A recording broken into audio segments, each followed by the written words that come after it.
De barreras infrarrojas para medir velocidades, no vamos a tener ningún elemento digital para medir velocidad.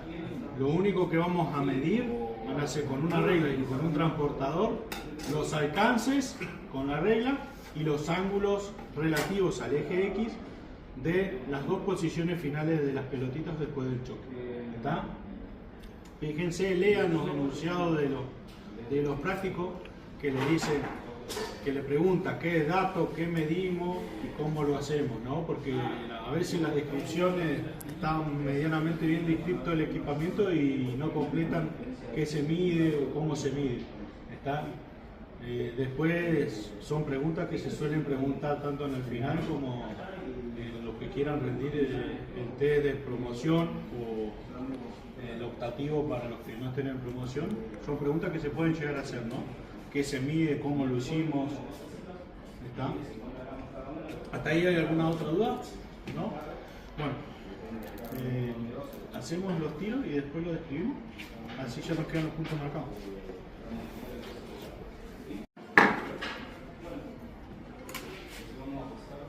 Corrobora que no se corrió.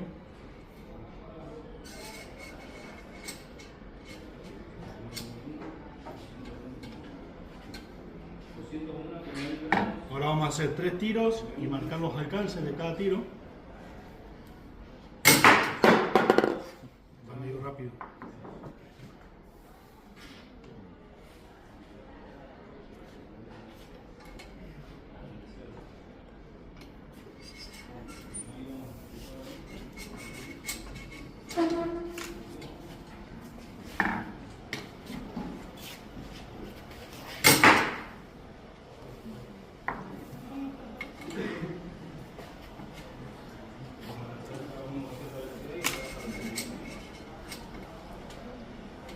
¿Es un número igual? ¿Un video de está bien.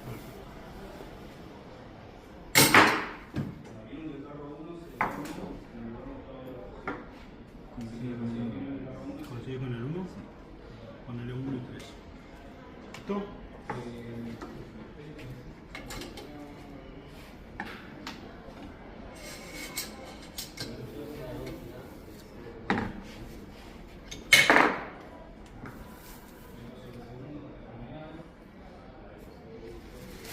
Necesitar la ayuda del que esté de ese lado para no perder el celular.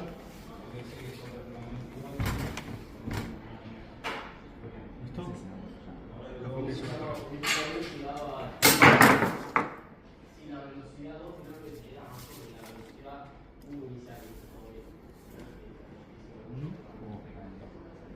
¿No salió? ¿Ahí envió por dónde cayó? No. Necesitamos los dos puntos. ¿Listo?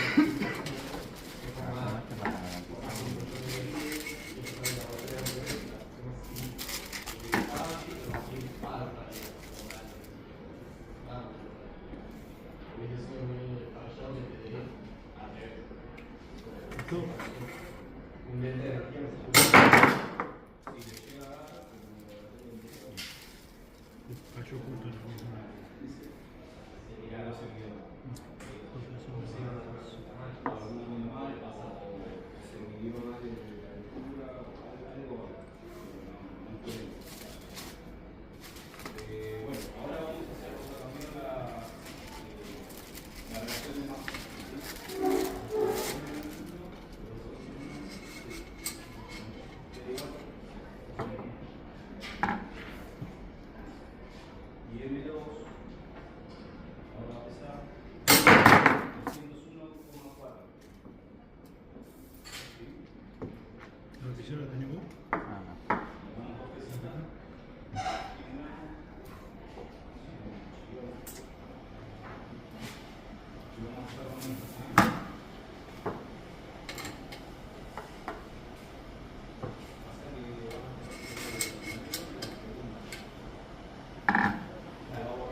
pasar al proyector.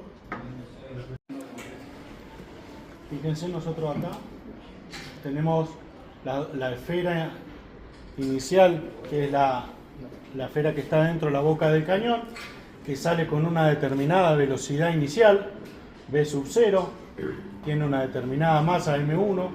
Vamos a tener una segunda pelota, una segunda esfera en la boca del cañón de masa M2, originalmente con velocidad inicial 0.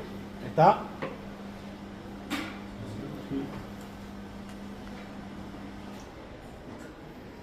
Después, ¿qué va a pasar? Cada pelotita va a describir una trayectoria determinada, desfasada respecto al eje inicial que tenemos, el eje X, que sería el eje que va a seguir la primera pelotita cuando hicimos los tiros sin impactar, ¿no? Ese eje va a ser el eje X. Se va a desfasar respecto a ese eje un determinado ángulo, ¿está? Y ambas pelotitas van a quedar o van a adquirir una determinada velocidad vectorial diferente a la que tenía la pelotita inicial, la masa 1, ¿no? ¿Lo ven? Fíjense que acá estamos realizando el gráfico y describimos que la velocidad en X va a ser de la pelotita 1 va a estar sobre el eje X, y descomponemos la velocidad de la pelotita 1 en el eje Y. Hacemos lo mismo para la pelotita número 2, ¿está? Entonces, en ausencia de fuerzas externas, ¿por qué lo decimos? A ver si...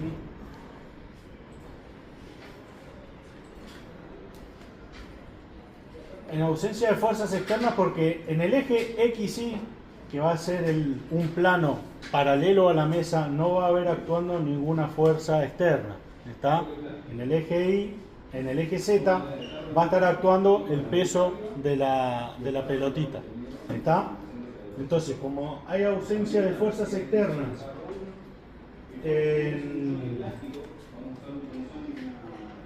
hay ausencia de fuerzas externas, la cantidad de movimiento en el plano XY se va a mantener constante, ¿está? Por lo tanto, la cantidad de movimiento inicial va a ser igual a la cantidad de movimiento final, ¿está? Inicialmente vamos a determinar la cantidad de movimiento con la pelotita sin realizar el impacto, ¿está? Va a ser la masa por la velocidad en el versor Y. Finalmente va a ser la suma de las dos cantidades de movimiento de las pelotitas después del choque, ¿está? Por eso descompusimos anteriormente la velocidad en el eje X y en el eje Y, ¿está? ¿Todo lo ven? Fíjense que acá en la ecuación yo tengo todo signo positivo, pero después tengo que analizar en qué dirección me quedan los versores de cada fuerza, ¿está? Por ejemplo, para la masa 1 con la velocidad en Y, el versor en Y es positivo para arriba, yo tengo que marcar en mi eje de referencia el Y positivo para arriba. En cambio, para mi masa 2, si yo planteo mi eje de referencia para arriba, este tiene que ser mi eje de referencia para abajo, negativo, ¿está? Entonces, este término de la masa 2 por la velocidad 2 en Y estaría en el versor menos J, ¿está? ¿Hasta ahí me siguen? Nuestra cantidad de movimiento en los diferentes versores. Vamos a analizar el movimiento, la cantidad de movimiento en el versor X y en el versor Y. Igualamos únicamente los términos que tenemos acá. A ver si puedo poner la pluma. Vamos a igualar. A ver si me anda.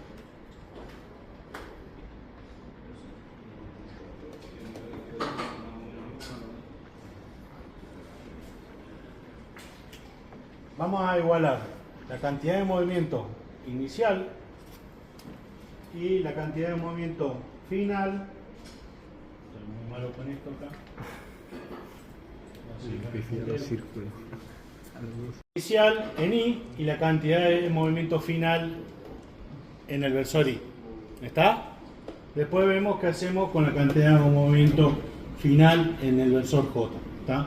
Inicialmente igualamos las dos cantidades de movimiento porque anteriormente analizamos que la cantidad de movimiento se mantiene constante. Ambas esferas tienen la misma masa, por lo tanto podemos simplificar la masa en nuestra ecuación de cantidad de movimiento, y sabiendo que la velocidad de una partícula es proporcional a la distancia dividido el tiempo que tarda en recorrer esa trayectoria, podemos reemplazar la velocidad en unidades de distancia. ¿Está? Que se acuerdan que dijimos que no tenemos ningún sensor con el que vamos a medir velocidad, entonces lo vamos a referenciar en función de la distancia. Acá fíjense que tenemos el tiempo como incógnita. Nosotros cuando realizamos un tiro oblicuo, ¿no?, sabemos que el tiempo de vuelo está para una partícula que está cayendo de la misma altura sin tener ninguna velocidad en el versor J o en el versor Z para este caso, ¿no?, en el eje Z, va a ser la misma, tanto para la pelotita sin chocar como la pelotita que choca, las dos pelotitas que chocan. ¿Están? ¿Hasta ahí se dan cuenta de eso? Eso es una pregunta que se les puede llegar a preguntar en el final, por ejemplo. ¿Por qué el tiempo de vuelo es igual para la pelotita sin chocar que para la pelotita, a las dos pelotitas cuando chocan? ¿Está? ¿Cómo? Porque nosotros estamos en un cuerpo en caída libre, ¿está?, que cuando su velocidad inicial a una determinada altura, porque siempre estamos lanzando la pelotita o realizando el choque sobre el mismo plano de referencia a la misma altura, el Z lo mantenemos constante, la fuerza que actúa es la del peso que lo acelera, y por lo tanto en un cuerpo que no tiene velocidad en el eje Z inicialmente, la velocidad y la cantidad de movimiento solamente es inicialmente es en el eje, en el plano XY, ¿está?, no en el Z, no va a tener inicialmente ninguna aceleración, ninguna velocidad en el eje Z, ¿no? ¿Lo ven? ¿O me estoy mareando? ¿Sí? Entonces sería un cuerpo que está en caída libre. Si la altura se mantiene constante y no existe velocidad inicial en el eje Z, cualquier objeto que caiga va a caer a la misma velocidad y va a tardar el mismo tiempo en llegar al piso, ¿no? ¿Eso lo han analizado? ¿Lo vieron en teoría? O sea que ¿Sí? Si disparamos, da igual la distancia que recorran, siempre caen al mismo... En esta experiencia, como tenemos configurado el equipo que sale de forma horizontal, no existe velocidades en el eje Y inicial. Entonces, la pelotita va a caer siempre en el mismo tiempo. ¿Está? El mismo tiempo de vuelo va a ser la pelotita para la que sale de cañón de forma horizontal sin chocar, que después las dos pelotitas cuando chocan. ¿Está? Entonces simplificamos los tiempos y nos queda que la distancia de cero, que va a ser el alcance máximo de nuestra pelotita sin chocar, va a ser igual a la descomposición de los alcances de la pelotita 1 y la pelotita 2 por los cosenos del ángulo. ¿Está? Por lo tanto nos va a quedar x0 es igual a x1 más x2, en donde estamos llamando cada término de la descomposición del alcance en el eje X como x1, x2 y x0. ¿Está? Fíjense acá. Acá lo que estamos teniendo es, visto desde arriba, este es el punto de impacto de ambas pelotitas. La primera pelotita va a describir una trayectoria x0. La segunda pelotita va a describir una trayectoria de 1 y la primera pelotita después del impacto va a describir una trayectoria de 1 y la segunda pelotita después del impacto va a describir una trayectoria de 2. ¿Está? La descomposición sobre el eje X de esta distancia y esta distancia en el plano XY nos va a dar X1 y X2, que es concordante con lo que analizamos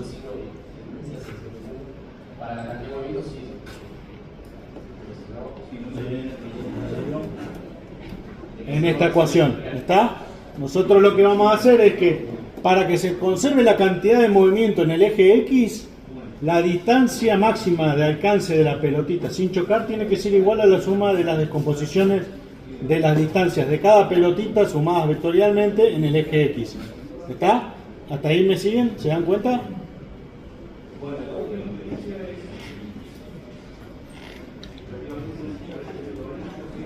Y ahora vamos a analizar la cantidad de movimiento en el eje Y. ¿Está? Lo mismo, las velocidades las descomponemos anteriormente en el versor J, ¿no? Ahí. Bueno, ahí me quedó velocidad 1 en X, velocidad 2 en X, esas son velocidades, tendrían que haber sido la descomposición en Y, ¿no? Tenemos que, inicialmente no tenemos cantidad de movimiento de la pelotita en el eje X, ¿no? Cuando nosotros tiramos la pelotita, inicialmente la pelotita no va hacia el eje positivo de las Y o hacia el eje positivo de las X. ¿Está? La trayectoria de la pelotita es coincidente con el eje X. ¿Está? Por lo tanto, la cantidad de movimiento inicial únicamente es en el versor Y y en el versor J es 0. Entonces igualamos la cantidad de movimiento inicial 0 a la diferencia entre la cantidad de movimiento de la pelotita que va hacia arriba, que sería, la nombramos M1, y la cantidad de movimiento de la pelotita que va hacia abajo, M2. ¿Está? Lo que se llega a que la cantidad de movimiento, si inicialmente es 0, tendría que ser 0 al final. ¿Está? O sea, la suma de todas las cantidades de movimiento debería ser 0. Una está positiva y la otra negativa, por lo tanto tendrían que ser la velocidad por el seno del ángulo en ambos términos, si las masas son iguales, deberían ser idénticas. ¿Está? El producto de esas dos variables.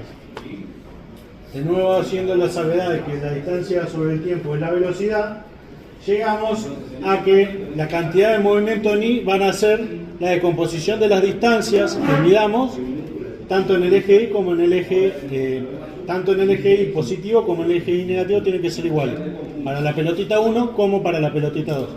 ¿Está? Sí. ¿Hasta ahí me siguen? ¿Se entiende?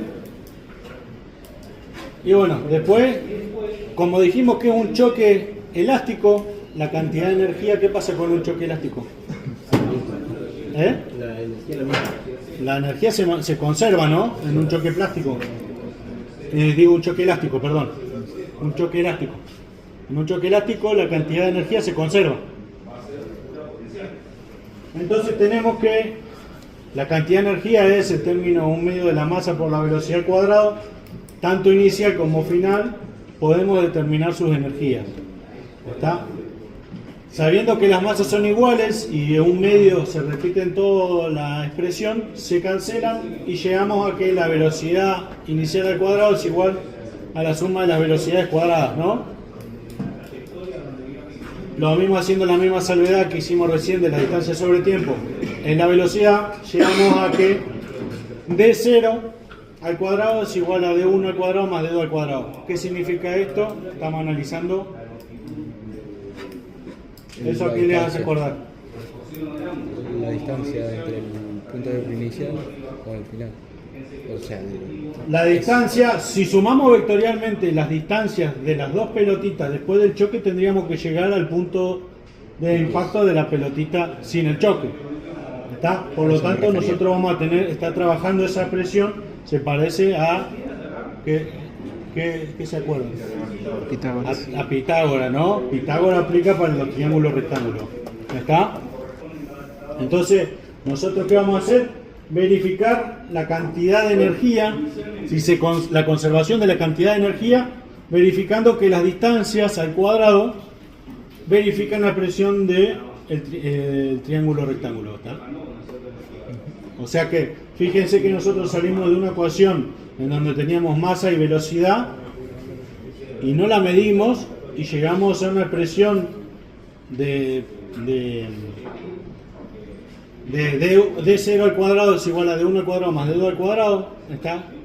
Que Pitágoras, que representa lo mismo que el balance de energía de nuestras dos pelotitas después del choque. ¿Está? ¿Hasta ahí se entendió? ¿Sí? Bueno, ¿hay alguna consulta? ¿No? Bueno, pasamos a...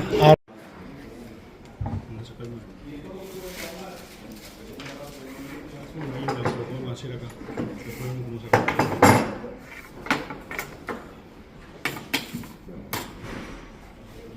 Ponelo ahí.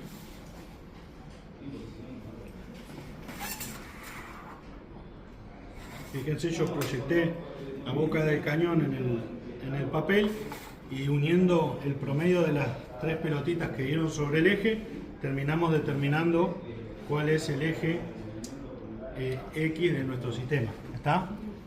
Lo mismo que recién teníamos dibujado acá atrás.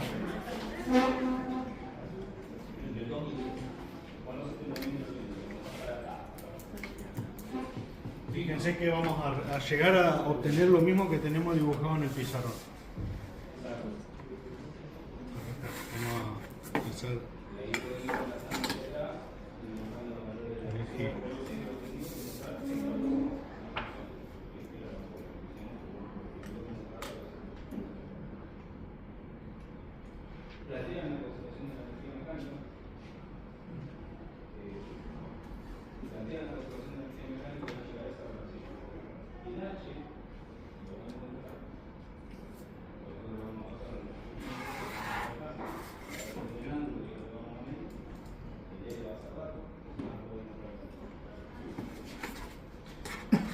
Y vamos a marcar ahí, apoyándolo en el centro. No, en un. ¿Está en el centro?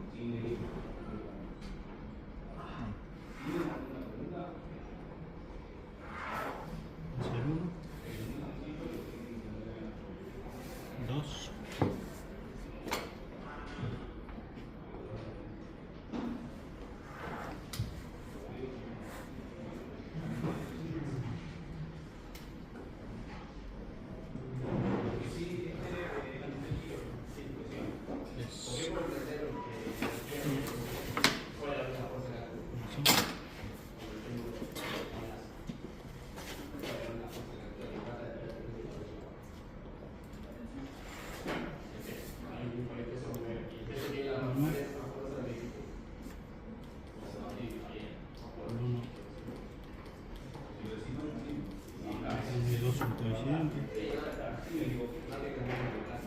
Chicos, recuerden que en la guía no puede faltar ninguno de los esquemas que vieron ahí, ¿sí? Porque son esenciales para poder desarrollar todas las ecuaciones. Lo menciono porque siempre hay algún grupo que le faltan los esquemas y eso es condición para mandar a corregir.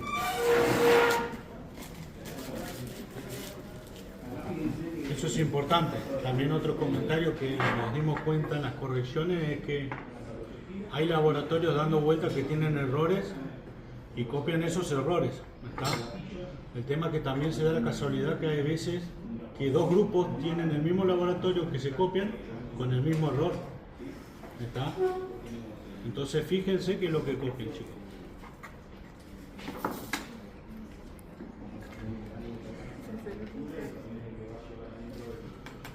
¿Medir vos de aquel lado o...?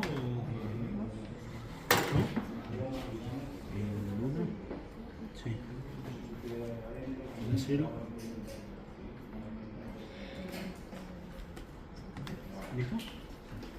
650 milímetros. Primera medición de D1, 650 milímetros.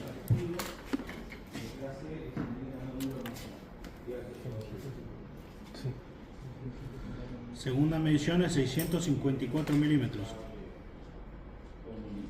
¿Cuánto la segunda? 654 milímetros. La tercera coincide con la primera, 650 milímetros.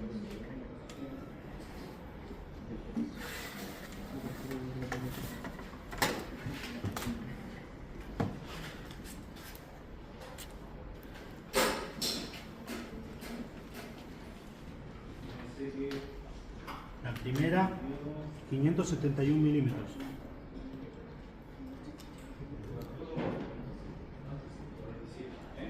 La segunda, 569 milímetros.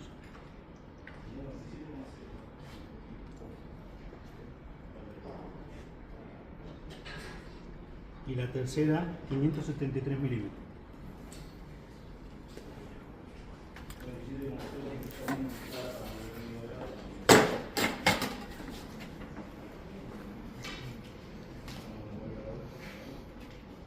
La primera medición de D2 va a ser 322 milímetros.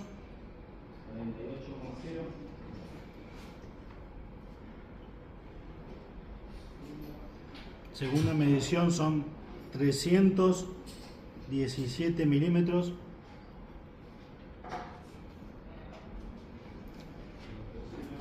Y la tercera medición 313 milímetros. ¿Está? Ahora vamos a pasar a medir los ángulos.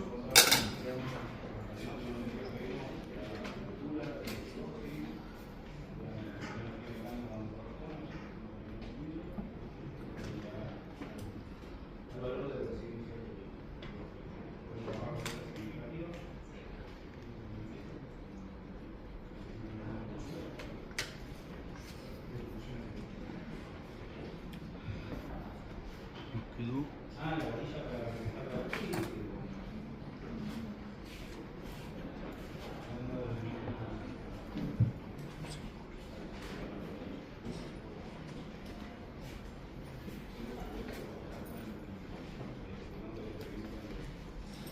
Tita 1, el primer ángulo son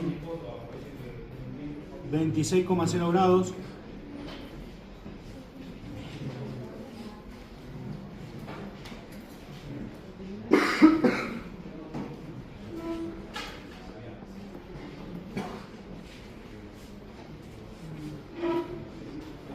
El segundo es 25,5 grados.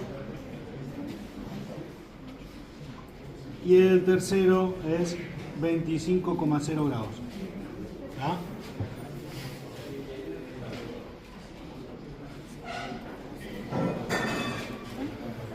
Para el Tita 2 va a ser igual Tita 1 y Tita 2, del Tita 2, digo. La medición 1 y 2 del ángulo del Tita 2 van a ser iguales, que van a ser 64 grados, 64,0 grados, y la última medición del Tita va a ser 65 grados, 65,0 grados. ¿Ah? Fíjense y después hagan la cuenta. Como estábamos trabajando y vimos que llegamos a lo que sería un triángulo rectángulo, ¿está? Lo que equivale que uno de sus lados es 90 grados, por lo tanto la suma de Tita 1 más Tita 2 tiene que verificar que da 90 grados, ¿está? O muy próximo a 90 grados. Profe, una pregunta, porque no sé si entendí mal. Los primeros tiros son de X0, los primeros dos. Los primeros 3 tiros que medimos Sí. son de D0, D0. ¿está? Después lo convertimos a X0. Ok. X0 ya es cuando deformamos o trasladamos o descomponemos, mejor dicho, nuestro vector posición de la pelotita después del choque en el eje X y en el eje Y. Es que no terminaba de entender mientras copiaba porque no sé si se confundió usted o yo me confundí, pero había un punto donde me perdí contra los tiros, por eso. Los primeros dos son... Los primeros 3 tiros que hicimos sin chocar las pelotitas son el alcance máximo de la pelotita sin chocar, que son de 0. Después está de 1 y de 2. Después está de 1 y de 2, que son también 3 tiros. Sí. ¿Ah? O sea, vos tendrías que tener 3 distancias de 0, 3 distancias de 1 y 3 distancias de 2. Ok, me falta una distancia de 0. Y los 3 ángulos son de los 3 tiros cada uno.